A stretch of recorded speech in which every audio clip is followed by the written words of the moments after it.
Assalamualaikum warahmatullahi wabarakatuh. Saya akan menceritakan bagaimana kita bisa lebih dekat dalam mengenal Puak Kali Malunda, waliullah dari negeri Puraloa. Puak Kali Malunda atau Kiai Haji Muhammad Husain dilahirkan sekitar tahun 1883 di sekitar wilayah Sungai Malunda. Puak Kali Malunda, anak ketiga dari pasangan Puak Bunga yang berasal dari Malunda dengan Cindara dari Rantai Bulawang. Diriwayatkan bahwa ibu Puak Kali Malunda pernah hidup bersama Andi Depu di kerajaan Mamuju. Pada masa mudanya, Muhammad Husain dikenal dengan nama I Belanda karena sosok dan wajah berkulit putih, juga memiliki bola mata warna yang kebiru-biruan. Suatu hari, I Belanda ikut bersama kerabatnya berlayar ke Makassar. Didapati salah seorang pedagang kain Bombay dari Arab Saudi menciumi dan menjilati I Belanda. Katanya, anak ini memiliki keistimewaan.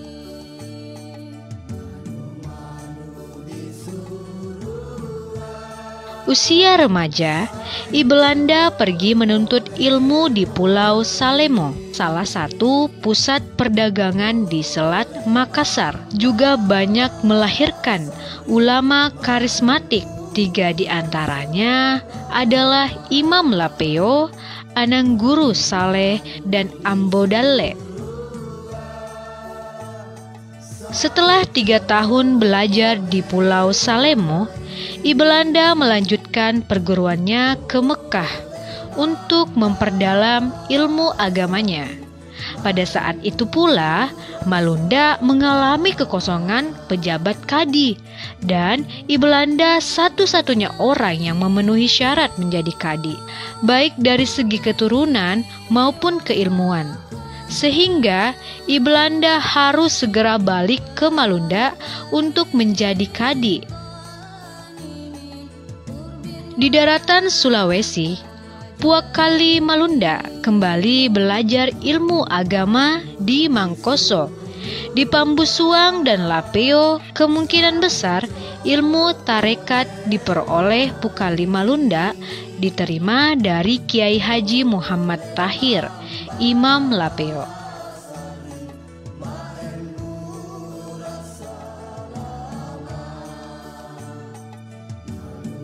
Dari Malunda ke Pambusuang, Puak Kali Malunda selalu menggunakan sepeda untuk menuntut ilmu. Padahal jaraknya cukup jauh, lebih 100 km. Begitu gigihnya Puak Kali Malunda belajar ilmu agama. Beliau menikah dengan gadis Pambusuang bernama Kapia dan memiliki 3 anak. Setelah wafatnya Kapia, Puak Kali Malunda melamar Syarifah Mahlia Al-Qadri. Dari istri keduanya tersebut, Puak Kali Malunda memiliki 6 anak. Sebagai kadi, Puak Kali Malunda juga terlibat dalam beberapa peristiwa penting, apalagi di masa perang kemerdekaan hingga masa revolusi tahun 40-an hingga akhir tahun 60-an. Puak Kali Malunda dikenal sebagai orang yang pertama kali mengibarkan bendera merah putih di Malunda. Sebab pro perjuangan dan tidak mendukung praktek pemberontak DITII atau kaum gorila. Puak Kali Malunda sering menerima perlakuan yang mengancam nyawanya, sering dijadikan target pembunuhan, apalagi ketika dimandar banyak penculikan terhadap lawan politik. Namun upaya pembunuhan tak pernah berhasil.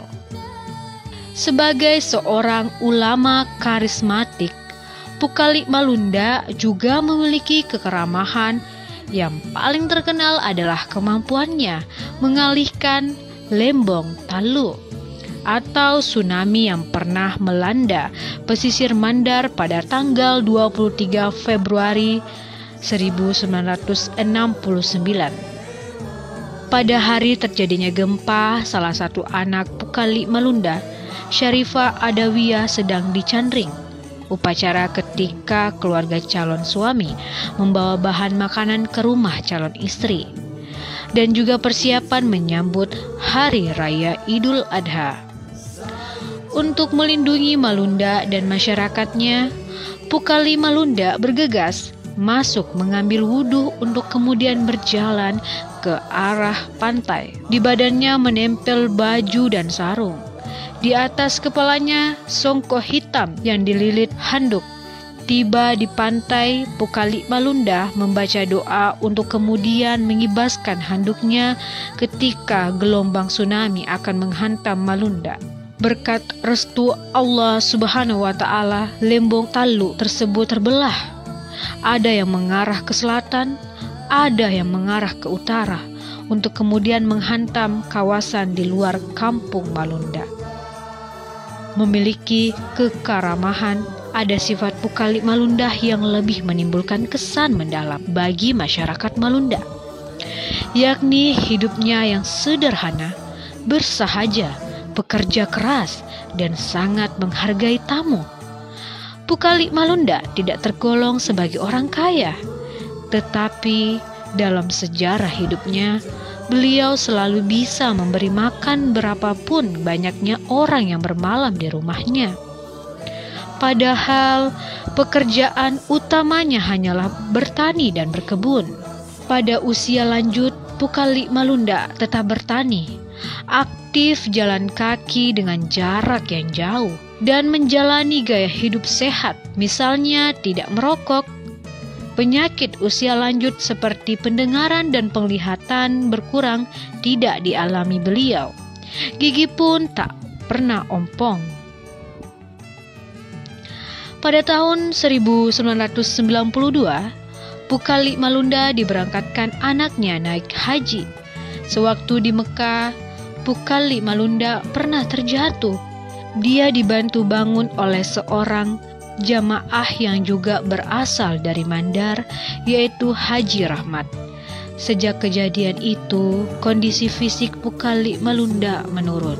Kurang sepekan semenjak tiba di kampung halaman di Malunda, di rumah kerabatnya, Pukali Malunda merasa dirinya akan dipanggil oleh Allah Subhanahu wa Ta'ala. Menjelang wafat, Pukali Malunda bertanya, apakah semua anak dan keluarga dekatnya sudah berkumpul semua? Ketika semua sudah berkumpul dengan takzim, dengan posisi tetap berbaring, Pukali Malunda melakukan gerakan takbir, mendekatkan kedua tangan ke dadanya. Tak lama kemudian, beliau wafat. Pukali Malunda wafat setelah Isya 27 Juni 1992 atau 28 Zulhijjah. Keesokan harinya, Pukali Malunda dimakamkan di depan Masjid Malunda.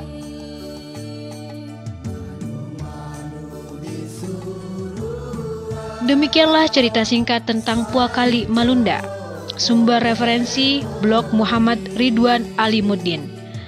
Salam lestari dari Mandar untuk Indonesia. Sekian dari saya, Sutriani Syarif. Sampai berjumpa lagi di video-video selanjutnya. Akhir kata, wabillahi taufiq hidayat. Wassalamualaikum warahmatullahi wabarakatuh.